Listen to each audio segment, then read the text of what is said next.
Welcome, ladies and gentlemen. I want to appreciate you so much because of your great support. Please consider subscribing if you have not subscribed to. I want us to look at different issues that came out to arise during the night. When you look at the reason why these people are so irritated and frustrated towards so-called mass action, I want to say without any fear of contradiction, you can see their mood, you can see the plans that have come out to plan against the mass act of Raila Amolo Odinga writing during the night. And I was shocked. If you have not watched the video that I analyzed yesterday, I want us to read whatever Raila Odinga came out writing the letter.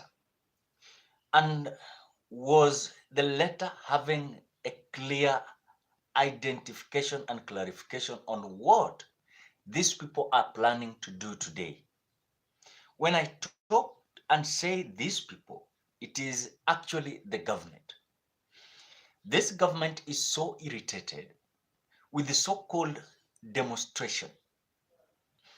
But before we read whatever Raila Odinga posted in his Facebook timeline, I want just to ask simple question.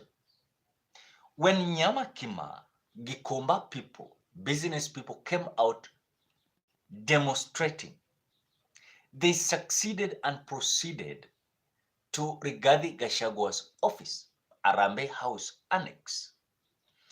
No police tear gassed those people. No police came out harassing them.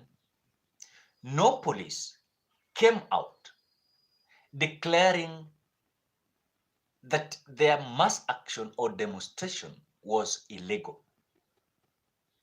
I don't know if they notified the police officers, I don't know. But again, that was a mass action that was organized by this government. So their intention was to have certain implications and results that were going to benefit them. So for now, to come out and tell us day in, day out, that no Kenyan should come out to notify a police for a mass action, that they are coming out to tell Kenyans that you don't have that right. We are the people that right. So when I see them implicating certain issues which are not here or there, these people are having planned to destroy our country. And by destroying our country, we are having Moi bila rungu. So they want to implicate what they know, what they do understand, but it is not in the constitution. So when I read this from Raila, I realized that there's a certain gap in between the people and this government. This letter is so shocking and worrying.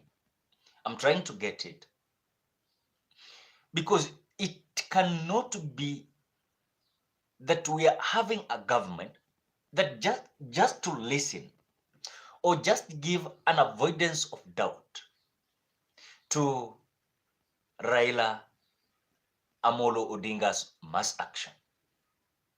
It is so shame for a government like this to implicate that a bigger percentage of Kenyans, they said almost 90%, they are okay.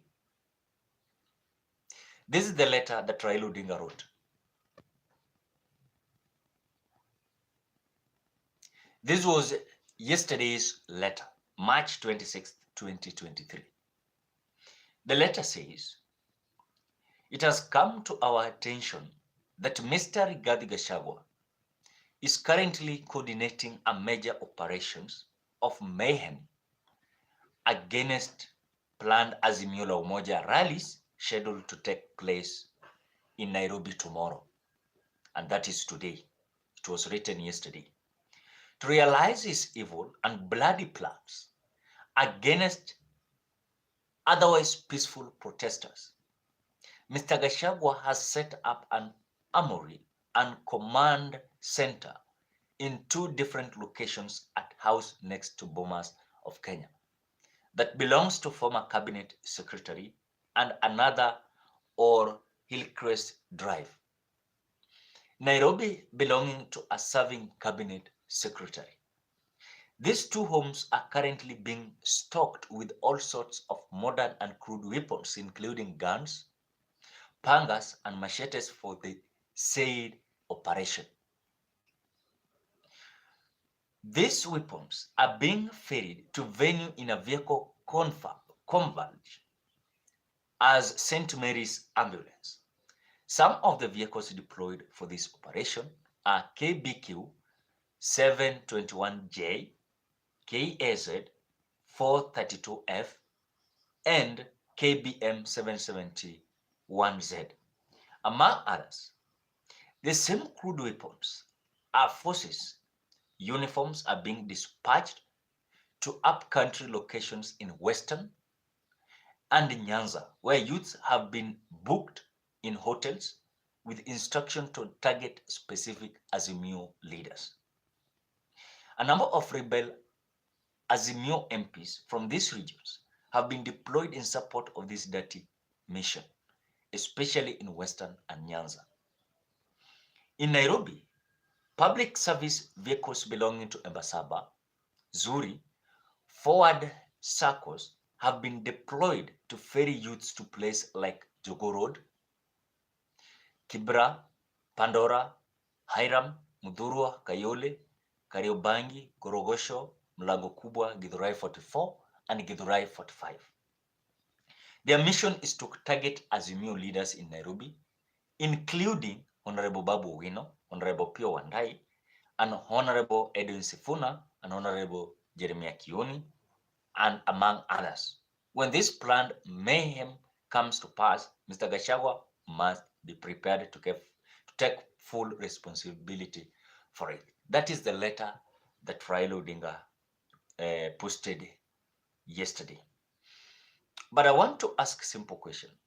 I don't have the ability to, what I have ability to verify is that the letter is coming from Raila Odinga. Number 2, I don't have ability to verify if truly this is something that is happening. But again, simple and clear tricks of this government is that they are up to something. And this is just to create a certain scenario that is going to be seen like the Azimio and now the one that is having problem. But have you asked yourself a simple question? Why don't these people give so-called the Azimio mass action just an avoidance of doubt so that they can see if these people truly are in front of destroying people's property? Is there any time that they can give this Azimio? And of course, they are so confused and in fact planning things that now is going to divide Kenyans in tribal line. Now they're claiming that Luos are the one that are going to demonstrate and to destroy the properties of Kikuyus. The demonstration is for Kenyans that have decided to come out. It is a mixture. As we speak now, there are those Kikuyus who are not comfortable with this government. As we speak now, there are also challenges that are not comfortable. The same to Luos, the same to Kambas, the same to Kisii. So it is not 100% sure that everyone should come out to be comfortable with you. Whatever they want is that everyone must be comfortable with them. So that is the scenario that is happening as we speak now. and we don't know how things are going to be. So I saw like, let us have this update so that you can understand whatever is happening. So upon what we are seeing is out of their tactics plans to create certain scenario called violence and chaos, so that we as Kenyans, we can come out to say that Raila Odinga is destroying our country. How many times Azimio'S has come out to request for peaceful mass action? Many times. But when you look at them, they've come out to block their ears, not to listen to Azimio's plea that this mass action is going to be peaceful. As long as we notify the police, you protect us and you escort us. We represent our petition. In fact, these people are even blocking Azimio to have a room of giving them their petition and grievances, so that they can say that these people, even they don't have their petition, they don't have even their grievances to present to the government or to the authorities, which according to me, I have realized for them, they don't want to listen to the Azimio. Even if, let us remove just alone, let us not talk about servers and electoral injustices. You mean they don't want even to talk about the cost of living? Because I've seen them now saying that this fight is no longer a fight of lives of Kenyans. It is a fight for Raila Odinga to be political relevant. Which according to me, yes, a politician must have a certain agenda. Yes, but again, this mass action of Azimio is people's driven. Because for the first time, you could see these people, they were not comfortable with the mass action. They were just waiting for this government to do whatever they're doing. But as per what was happening, people came out forcing this Azimio team to have the mass action. So for this, it is about the people. And I will repeat again and again. If those people who are trying to cause chaos between a tribe and a tribe, these are people that does not want our country to progress. That is the truth of the matter. So I've seen them now causing a certain um, tribal line between Jaluos and Kikuyus. Now, as we speak now, they are spreading a narrative that now it is a fight of Luos and Kikuyus, which is not here or there. You know, to say that now Luos are coming to destroy the businesses of Kikuyus, that they want to, I mean, you want to tell me it is only Kikuyus who are having businesses in Nairobi? We are having Somalis who are having businesses in Nairobi. We have Kisii, we have Ukambas, we have Luyas, we are having Luos who are having businesses in Nairobi. So it is not an issue to say just one tribe is having business in Nairobi. You're just creating a certain scenario to be seen like you are relevant before your tribe.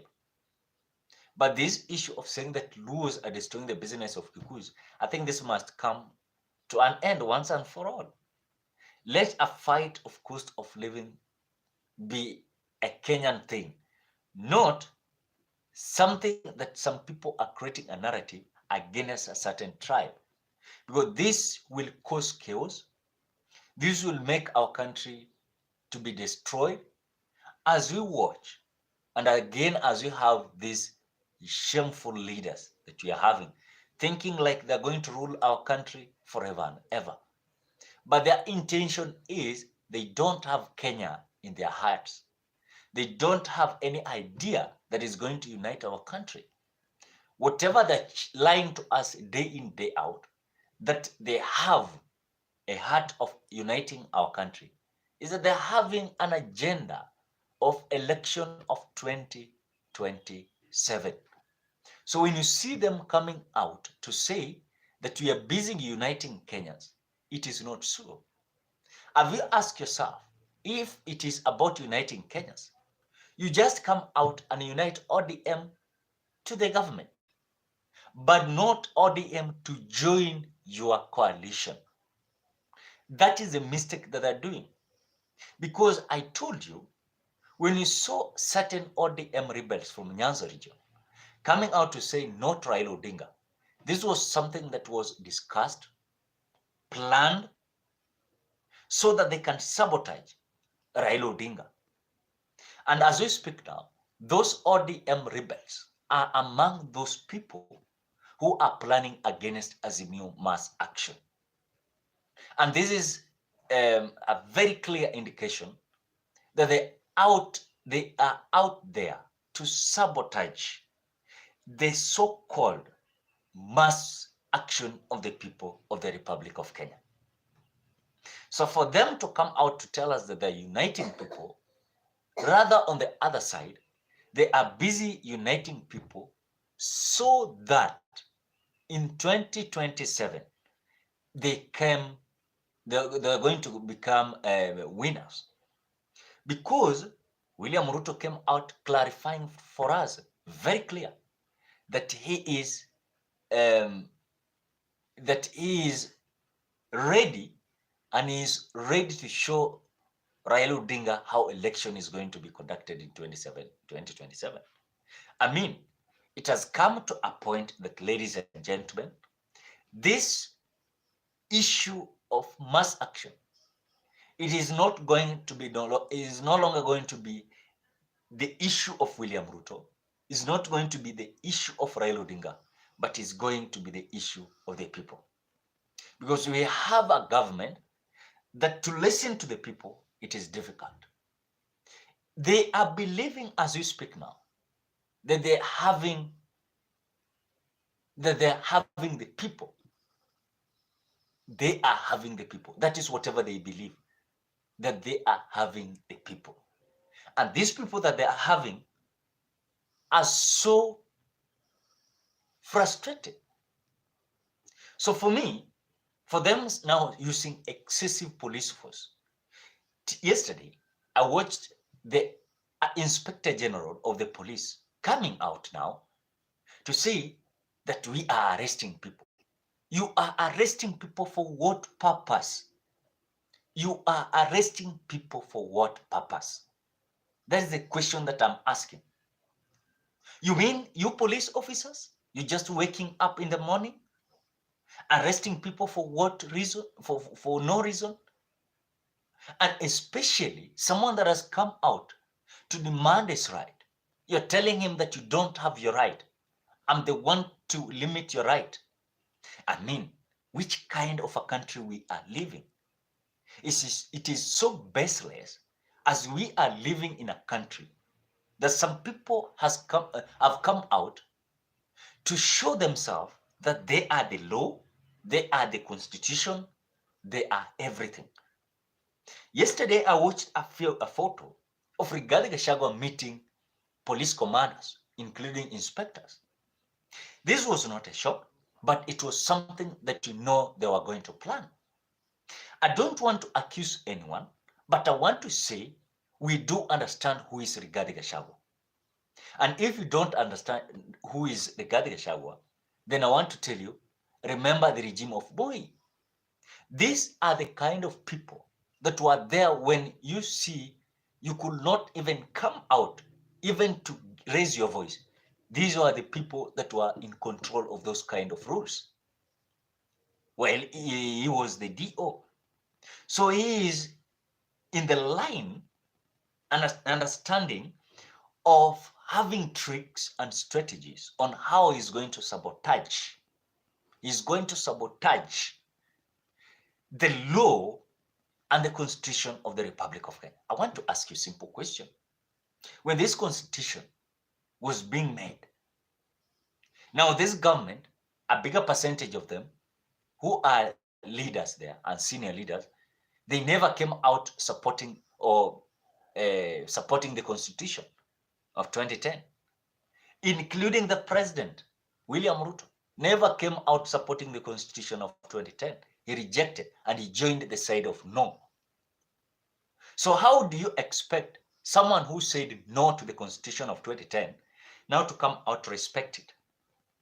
I saw yesterday again, Kidike Kiture has come out to propose 10 new rules and regulations of mass action. The way is going to be changed in the article in the Article 37, where that article supports and outlines how Kenyans must come out to picket, demonstrate, and protest. But what we are seeing is that Kindiki wants to, he has come out to propose certain 10 items where they believe they have members of parliament, that now they're going to introduce that bill in the parliament so that they can change the constitution on their behalf. Number one, they are saying that they are proposing a limit of the protesters, demonstrators to come out to demonstrate. That now you cannot just come out to demonstrate. You must have numbers. If it is 10, it is 10. You cannot add to be 15. Number two, they are now saying they want to introduce a law and to remove that one that was in the constitution. They are saying that they will specify a certain area of demonstration, protest, and picket. So if they decide it will be Uhuru Park, it will be Uhuru Park. If it will be, they decide Madare or those kind of areas. But they are saying that they don't want anyone in CBD. That in CBD, we are destroying the business of Kikuyus. That is what they're saying. They are saying that CBD, if a mass action is being held, that people are going to destroy the business of Kikuyus. Now, Kenyans are coming out to ask, is it that the business in CBD in Nairobi County is only for Kikuyus?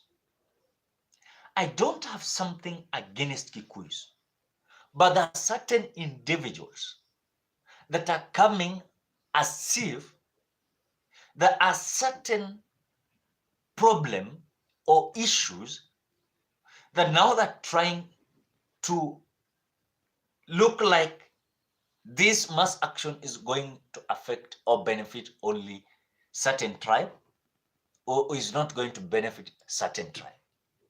So we must come out to reject and say no to the breach of the law. Because as much as we are concerned, you can celebrate today that you are in the government, but you will find yourself, then the law will be changed tomorrow that even you cannot go to the market. They will write a law for you to go to a market.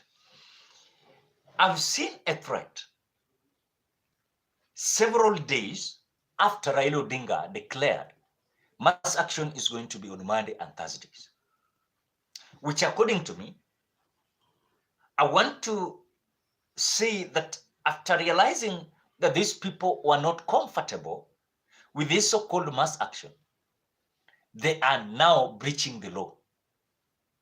I mean, Japhet Kome, you're telling Kenyans that you cannot come out to protest. You're telling Kenyans that you cannot do anything. This is my country, not your country. I was shocked.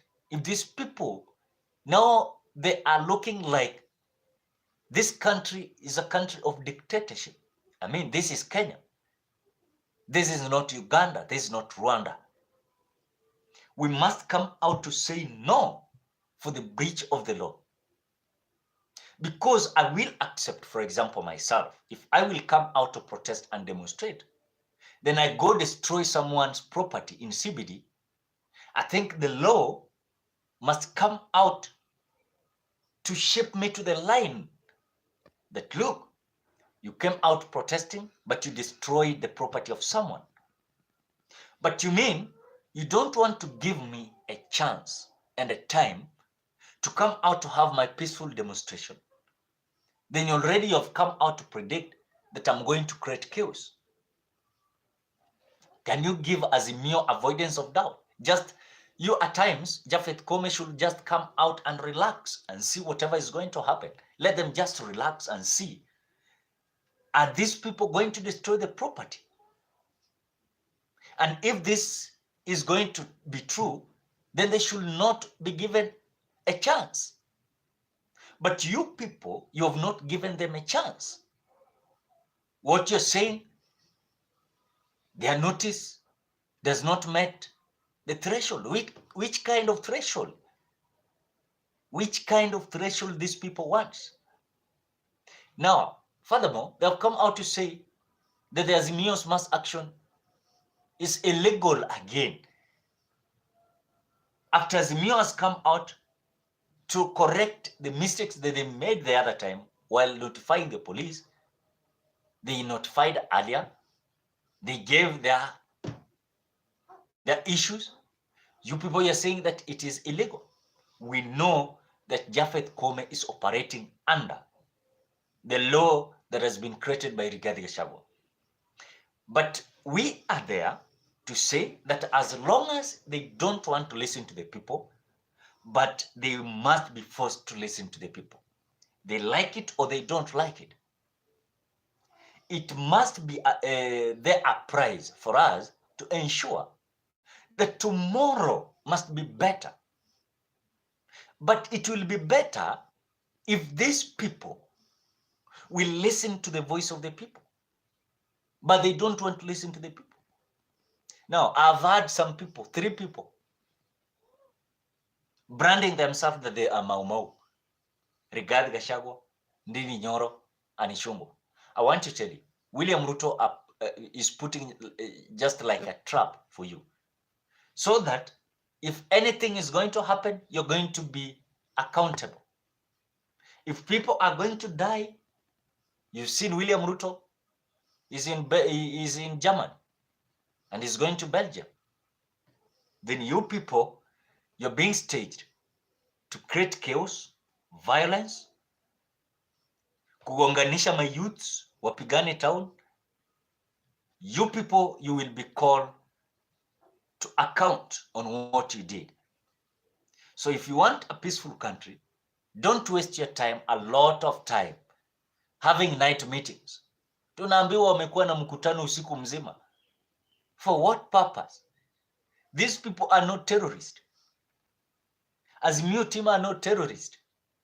You're coming to have meetings day in, day out. Bandits in Kerio valleys. You're not talking about that. Mr. President, you're not talking about the bandits. Rigathi Gachagua is not having night meetings. How to get rid of bandits. They are having day in, day out meetings. They're not even having breakfast, lunch, and supper. They're having sleepless night, just meeting on how to destroy and create mayhem, chaos in Nairobi County. Which, according to me, I've learned that these people are so irritated, frustrated. They don't know what to do. And the only plan that they're remaining with is just to create mayhem, chaos, and violence. But this is the country that we love and we fought for. If some people who are so arrogant, who are in this government, and they don't want to listen to the people, then time is going to catch up with you. And remember, Rigathi Gachagua, you will not be the deputy president forever and ever. Kimani Ichung'wah, it doesn't mean that you'll be a leader forever and ever. But what you do today will be accountable in the future. So for them to come out to breach the law, I've seen Japhet Kome saying certain words that he is ready to arrest certain leaders of Azimio. If you want to create chaos and you want to create violence, na unataka kuchoma Kenya, just try whatever you're doing. It is so shameful for us just to see certain few individuals. They are not operating in the law. They are operating on their own laws. I cannot just wake up in the morning and do whatever it is contrary to the law. Which kind of law these people are reading? Which kind of constitution are these people having in their offices? Which kind of constitution are these people having in their offices? Have you seen someone that understands that this law says this and states this, but he is just deciding to do it for his benefit? But he might not have the benefit that he's planning for. He might have disaster. So this government that we are having is so irritating that it has come to a time that even to stipulate the real issues that are affecting Kenya is not here and there. In fact, they rather plan to create chaos and mayhem in the Azimio'S mass action, rather to go and create violence and mayhem against bandits. How many people are wamewawa pale? How many people, including even some police officers, have been injured? You know, then these people are acting as if Azimio is a terrorist group. Why? Why are you treating people like that? It is not my complaint, but I'm representing the voice of the people who are not having platforms to say whatever is affecting Kenyans. I mean, wewe unga inauzwa the same unga inauzwa Kisumu, the same unga inauzwa Murang'a, the same unga inauzwa Mombasa, the same unga inauzwa Ukambani, the same unga inauzwa Rift Valley. Hii unga si ile unga inauzwa Nyanza peke yake, si unga inauzwa Western peke yake. So when you see wengine sasa wamejawa na kiburi. I saw certain guy, sitaki kusema kabila yake, anasema ati William Ruto is the president and he can do whatever he wants with the law. He can change it, he can breach it. No one can do anything. That is the government that we are having. Their time is to feast, eat, dine and wine. Kazi yao sasa saa hii ni kufanya biashara. These people are doing business. And I want to give you an example. Ndindi Nyoro is third in the shares of Kenya Power, if you don't know. After government, Ndindi Nyoro ni namba 3 kwa electricity. Kwani huyu mtu anaweza kuja kwa lecture kuhusu the price of electricity? You know? Someone that is having shares and he is number 3 in Kenya Power. Ndindi Nyoro is number 3 in Kenya Power when it comes to shares. Now he's coming out to lecture Kenyans, to tell them certain issues that are not here or there. I think Ndindi Nyoro should come out to address the issue of high cap price of electricity. He is second, he is third in shares of Kenya Power. These people are doing businesses. Have you seen this government advertising tenders? Tell me, have you seen this government advertising tenders? The way this was used to be. Have you seen this government advertising tenders? No. Why? Because themselves, they are securing these tenders for their children, for their cousins, for their companies. And this is the freedom that they said that we are going to have. This is the freedom they said that we are going to have. No mama mboga, no boda boda people, no mkokoteni, hata saa hii sioni wheelbarrow ikisukumwa. Have you ever seen where William Ruto anapatiana saa hii wheelbarrow? Anangoja kufika 2027 aanze kupatiana wheelbarrow. Kenyans, are we stupid? We are not stupid. The only thing is, we have certain individuals that came out to force for us these so-called arrogant leaders. They don't want to listen to the people. They want to listen to their own. So now they are securing their the tenders for their children. Now, something that is more important, I've seen Dini Nyoro and Ishungwa so eloquent.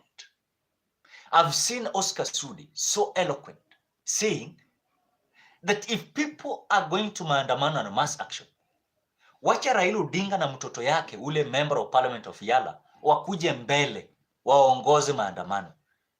I want to ask you, last Monday, the first vehicle was Raila Odinga's vehicle. The second one, gari yenye ilikuwa inafuata ya pili, ilikuwa ya Winnie Odinga. The same that vehicle, Raila Jr. was there.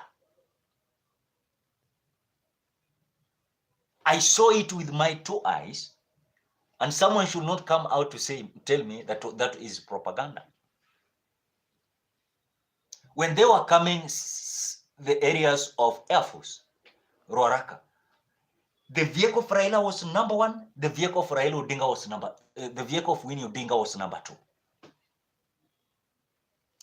The reason why these people are not understanding these people are fighting for us is that this government is having people that we call tumbocrats.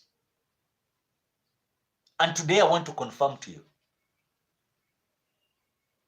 if I was having an opportunity, I could have told Raila Odinga, wewe wachana na maandamano, wacha Wakenya wabambane kivyao. Because nimeona mpaka members of parliament, some of them from Nyanza region, wanaharibu jina ya Raila Odinga. You want to tell me Raila Odinga cannot afford a unga? He cannot afford. He can afford. Even today, if wataamua kuweka unga 200 or 300, Raila can afford. Kwanza ataenda kwa kampuni ya bebe. Who is going to suffer? It is us. So when Raila Odinga is coming out to say, look, these people are destroying our country. You people, you're coming out to say, oh, we must raid Raila Odingaism in this country. Then after raiding Raila Odingaism in the country, is there any something that we are going to benefit for? Mimi hata sahi Raila amue aende akae jumbani awachane na hizi maneno maandamano. Raila Amolo Odinga will not suffer. I'm telling you the truth. He will not suffer. He's someone that has his businesses. He has invested, he has his businesses. Hawezi kosa chakula ya kukula. So the truth is, when you see these people who are in front line, yes, politicians have their ideas of also having their interest, yes. But when you look at the fight that Raila Odinga is fighting, this is a consistent fight since he started his politics. That's the reality. You like it, you don't like it, hiyo ni shida yako, but that is the truth. Raila Odinga has been consistent. But this time round, Raila wakileta mchezo, wewe kaa chini, wachana na watu wabambane na ujinga yenye inaendelea Kenya hii. Wachana watu wabambane. It will not be a story as if Raila Odinga is someone that always is being branded, creating chaos day in, day out. One day, I just want to request Raila Odinga, you just sit and relax. One day, I want to request Luos, you just sit and relax, because Luos, they have been branded like people who are creating mayhem, chaos, violence. Now, they've come out to collect themselves 3 people, Rigathi Gachagua, Ishungwa, and Dini Nyoro. Now they're saying that Wajaluo wanakuja kuharibu biashara ya Wakikuyu. Really? Hakuna kitu kama hiyo. Really? Hakuna kitu kama hiyo. This is a fight even in this mass action. Kikuyus are there. Wasiharibie jina ya Kikuyu na Jaluo ati wanapigana. Hakuna. This is not here or there. In ukweli, pure truth. So for them to come out to brand now, this maandamano is full. I want to ask Louis some days. So mukae chini, murelax, muwatch hata sisi nyinyi muangalie tu kwa dirisha what happened, whatever is going to happen. It is not only Luos that wanakuja kupigana, si Wajaluo peke yake huwa wanakuja kwa street. Munadanganya. You want to tell me it is only Luos huwa wanapigia Raila kura? That's wrong. All tribes wamekuja wakipigia Raila Amolo Odinga kura. And this vote is not only from is not only from Nyanza region. It is across the Republic of Kenya. So for you to come out and mistake and say that it is only Luos who have been voting for Raila Odinga, you're living in your own country. Today, as we speak now, the Kikuyus who are diehards of Raila Odinga, I'm telling you the truth. There are Kambas who are diehards. There are people from Coastal, from Western. But they are not diehard because Raila Odinga is dishing money. No. He's not dishing money. These people believe that Raila Odinga can bring change. And this change is that Raila normally leads the people so that their voices can be listened to. But it seems like we are having a government that the voice of the people is like a virus to them. If you just speak now, your voice will be a virus to them. You should not come out to explain for me who is Rigathi Gachagua. I understand who is he. I understand who is Rigathi Gachagua. The same to William Ruto. The same to these people who are surrounding this government. So it is not a coincidence. It is not a coincidence. It is something that was planned and must have a result towards it. So these people who are coming out to create mayhem or violence, this is for your own. People of Kenya and Kenyans have come out to realize that this government is not for us. This government is for Rigathi Gachagua and William Ruto and his people. And his people, they're close allies. I mean, how is it possible? People came out to apply for cabinet, chief administrative secretary, CES. They came to apply. People applied for this. Then you're leaving someone, then you're selecting a governor who have been two-term governor, who is facing allegation of corruption, misappropriation of public funds, is having cases in the court. Now you're taking him as a CES again. There's someone that applied who is having fresh mind, fresh ideas. Munatuletea wazee. When Simbarati came out to say that it has reached a time that William Ruto must look at these people whom he employed as CSS. People like James Ongwae, people like the deputy governor of Kisii, Joash Mangi. Imagine, mtu alikuwa governor na deputy wake. Kutoka huko wamepewa kazi ya CSS. I know some people watasema, hawa si watu wa Ruto. Hapana, si Ruto pia ako na watu yake wenye wale apply na wanaweza pewa kazi. And they hawajakuwa governors na hawajakuwa MPs. You know, some people are there, they can work. Mtu kama Kidero. You know, I'm not against anything from them. But again, when you look at this issue that is being addressed, is the reality. Kuna Wakenya wanatafuta hizi makazi. They have PhDs, they have degrees. They are competence to work for the people. But nyinyi mnaweka watu wenye walishakula pesa, watakula vizuri. So this government is just for the people who want to eat. They want to feast, they want to dine, they want to wine. And you will not do anything. You will not do anything. So umeona Kenya Rigathi alikuwa na plan usiku mzima. We know it. They have a meeting all night, whole night. Their plan is not to go and finish bandits, but to finish Azimio. Their intention is to arrest them, arrest Azimio, but not to arrest the bandits. So, ladies and gentlemen, as you wait for whatever is going to happen, what are your thoughts? What are your thoughts? Thank you so much because of watching this live. Bye-bye. Till you meet on another live.